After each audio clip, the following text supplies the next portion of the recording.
नमस्कार दोस्तों, आप देख रहे हैं लबाशना तक। हम इस समय यूपीएससी 2024 का इंटरव्यू चल रहा है। हमारे साथ एक सर हैं, इंटरव्यू देके आए हैं, उनसे बात करते हैं। सर, आपका कैसा रहा इंटरव्यू सर? अच्छा था। सर, जो आपका इंटरव्यू जो हुआ ओवरऑल किस पे था? क्या? इंटरव्यू जो हुआ वो ओवरऑल किस किस बेस पे था? किस बेसिस पे था? हाँ हाँ।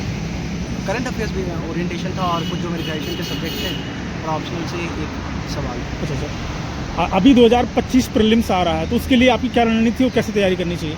2025 के लिए मैंने पिछले बार ही जब 2024 में दिया था तो मैंने फॉरेस्ट का भी क्लियर किया था। तो मेरा ये था कि पीवाईक्यू को एनालाइज करना और जो मैंने पिछले साल किया है उसी चीज़ों को रिवाइज करना।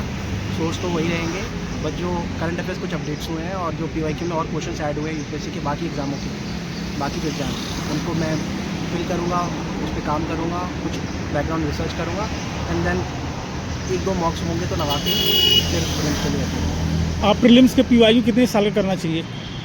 यूपीएससी के तो आप 2007 से कर लो, क्योंकि उससे पहले वन लाइनर क्वेश्चन आते थे।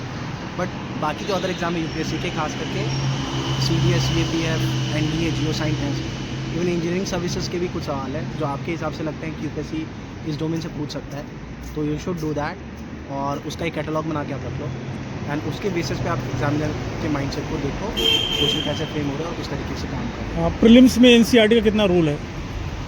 एनसीईआरटी का रोल है, बट एनसीईआरटी काफ़ी सिनॉप्टिक है ना, तो प्रीलिम्स में एनसीईआरटी का रोल फैक्ट्स के हिसाब से है। अब एक दो सवाल आ जाते हैं कहीं से। I didn't do holistically NCERT, but people those who have time should do this judiciously. आपने प्रीलिम्स में कितने क्वेश्चन आप करते थे? मतलब मेरा ये था कि मेरी जो एवरेज वो रहती थी स्ट्रैटेजी थर्ड इटरेशन तक मैं 90, और डिपेंडिंग अपॉन कि कैसा क्वेश्चन आ रहा है, अब बहुत टफ आएगा 2023 की तरह तो मैं भी कम करूँगा।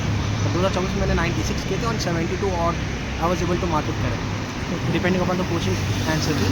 अब उसमें वेरिएशन हो सकता है ऑफिशियल आंसर के हिसाब से, that will have to see later on and work accordingly. CSAT के लिए कैसे तैयारी करी थी आपने थोड़ा सा? CSAT I have prepared for the CAT examination, तो CSAT was a bit easy for me, but comprehension के लिए आप प्रीवियस ईयर जितने भी यूपीएससी ने बनाए हैं, इवन जो न्यूज़पेपर के एडिटोरियल्स हैं, आप उसका एक सिनॉप्सिस देख सकते हो और उसके हिसाब से आप प्रिपेयर कर सकते हो कॉम्प्रिहेंशन के हिसाब से। ऑप्शन देख के मैं पहले ऑप्शन पढ़ता हूँ, फिर पैसेज पढ़ता हूँ, तो उस हिसाब से मैं काम करता हूँ, तो उसमें जल्दी आप कम समय में एक्यूरेट ऑप्शन पे आ सकते हैं। सीसेट में कितने क्वेश्चन आप अटेम्प्ट करते हैं?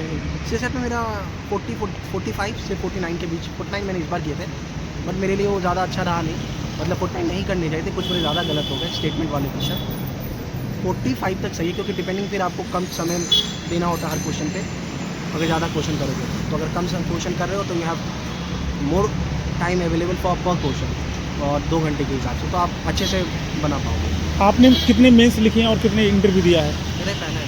पहले अच्छा, मेंस के लिए आपकी क्या रणनीति थी? कि आपने कोई कोचिंग ली थी या सेल्फ कैसे तैयारी करी थी? थोड़ा कोचिंग मैंने बेट्स एंड पीसेस में जो टीचर्स हैं उसके हिसाब से लिया था, बट मेंस की मेरी तैयारी करंट अफेयर्स ओरिएंटेड थी, और जो यूपीएससी के पीवाईक्यू हैं उसके हिसाब से मैंने टेम्पलेट सेट कर रखा था कि अगर इस तरह के क्वेश्चन आते हैं तो I will do my answer writing according to this template. और वो टेम्पलेट पहले से माइंड में रेडी होते थे, क्वेश्चन का सब पार्ट में ब्रेक होते थे, क्वेश्चन के जो इंट्रोडक्शन होते थे वो जो यूपीएससी ने स्टेटमेंट दिया है उसको हॉलिस्टिकली लिंक करते थे। मैं सिर्फ एक कीवर्ड को डिफाइन नहीं करता था, I would link that whole statement in a paraphrase manner, ताकि हॉलिस्टिक व्यू जाए इंट्रोडक्शन में। दैन करंट अफेयर्स के स्टैट्स होते थे मेरे पास और कमिटीज़ के रिपोर्ट होते थे, जो मैं हमेशा अलग से क्लब करके रखता था न्यूज़पेपर के हिसाब से, और फिर मैं अकॉर्डिंगली कंक्लूड करता था। इसमें आर्टिफिशियल इंटेलिजेंस का आपने कोई प्रयोग करा है मेंस लिखने में? नहीं, मैं रिसेंटली अभी मेरे भैया हैं, सीनियर हैं, PhD में है वो, मंजू भैया ने मुझे बताया था, तो मैंने अब ChatGPT का यूज़, क्योंकि एंथ्रोपोलॉजी मेरी ऑप्शनल है, तो अब मैं केस स्टडी में उससे काफ़ी कम समय में आपको काफ़ी अच्छी केस स्टडी जो बाकियों से अलग होती है, क्लीशे केस स्टडीज़ नहीं होती हैं। तो जैसे आप किसी से भी पूछोगे तो वो अगर ट्राइबल स्टडीज़ है तो बॉक्साइट माइनिंग, डोंगरिया कोन्स का उड़ीसा वाला देता है, बट मैं उस पर क्यों जाऊँ मैं, और अगर कोई एग्जाम्पल्स मिल रहे हैं, क्योंकि हर बच्चे अगर 500 बच्चों ने भी अगर ऑप्शनल लिख के वो लिखा है तो एग्जामिनर भी फेड अप कि यार हर कोई वही केस स्टडी लिख रहा है और वो और पुरानी है, इवन नॉर्मल जी स्टूडेंट वाले भी लिख देते हैं वो केस स्टडी का। तो मैं हमेशा चाहता था कि मेरी केस स्टडी बाकियों से अलग हो, तो मैं इस तरीके से ChatGPT का अब यूज़ करना शुरू किया, बट गूगल की जो AI है, गूगल पे भी मैं खोज के अपने हिसाब से केस स्टडी बना लेता था। फॉरेस्ट के मेंस के लिए भी मेरा यही ऑप्शन बॉटनी और जूलॉजी था, तो उसके लिए मैंने जो ग्रेजुएशन में पढ़ा था उसके हिसाब से मैंने काम किया। आपने इंटरव्यू के लिए कैसे प्लानिंग करी, थोड़ा इसके बारे में? इंटरव्यू तो अब देखिए मेरा पहले मंथ में हो गया है, ठीक है। और इसके लिए मैंने 3-4 मॉक दिए थे और मैंने अपने डैप को हॉलिस्टिकली जो चीज़ें मैं रियली करता हूँ, जो मेरी इंडिविजुअलिटी है, जो मेरा पर्सनालिटी जो ओरिजिनली है, मैं उसी को सामने मैंने उस पर ही ज़्यादा काम किया है। न्यूज़पेपर तो मैं हमेशा इस प्रिपरेशन में पढ़ता ही था, तो न्यूज़पेपर प्लस जो आप अपने आप की पर्सनालिटी है उसको ट्रूली प्रेजेंट करो, don't beat around the bush, मेरा कहना है। ओके, अभी जो न्यू कमर्स हैं उनसे क्या मैसेज देना चाहते हैं आप? कुछ भी नहीं, आप प्रीवियस ईयर्स पेपर्स का एनालाइज करो, बी रेडी कि कभी भी यूपीएससी सरप्राइज कर सकता है, तो डोंट प्ले अब क्या कह सकते हैं वो मैचअप के, जैसे यूपीएससी ने इस बार ये पूछा then I will match up according to that. Always try to know, I won't say predict because we won't be able to predict the UPSC pattern, but be ready beforehand. आपका optional subject क्या है sir? Anthropology anthropology, sorry. आप जो है अभी कोई 5 बातें से टिप्स देना चाहते हो जो बहुत ज़्यादा ज़रूरी हो?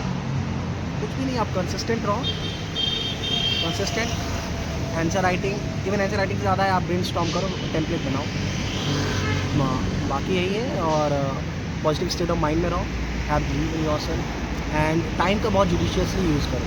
Don't take time for granted कि films is not round the corner, it's 1 year away, so I have luxurious time to spend इधर और उधर, that won't come handy later on. आप काफ़ी यंग है और फर्स्ट टाइम में आपने इंटरव्यू दिया है, मतलब क्या खास बात थी? कुछ खास बात नहीं है, आई fill the form last year but I didn't appear, but I was very clear in my strategy. I always follow source, तो सभी एक ही फॉलो करते हैं, करनी भी चाहिए, बट मेरी तैयारी बस यही थी कि मेंस में अगर 150 वर्ड आते हैं तो मैं 150 वर्ड के हिसाब से whatever I would be able to write in the mains examination, I would study only that. Okay, मैं कोई किताब नहीं पढ़ूंगा ज़्यादा, मतलब मैं 150 वर्ड पढ़ूंगा और 150 वर्ड के हिसाब से अपना आंसर लिखूंगा, और 250 वर्ड है तो 250 वर्ड के हिसाब से।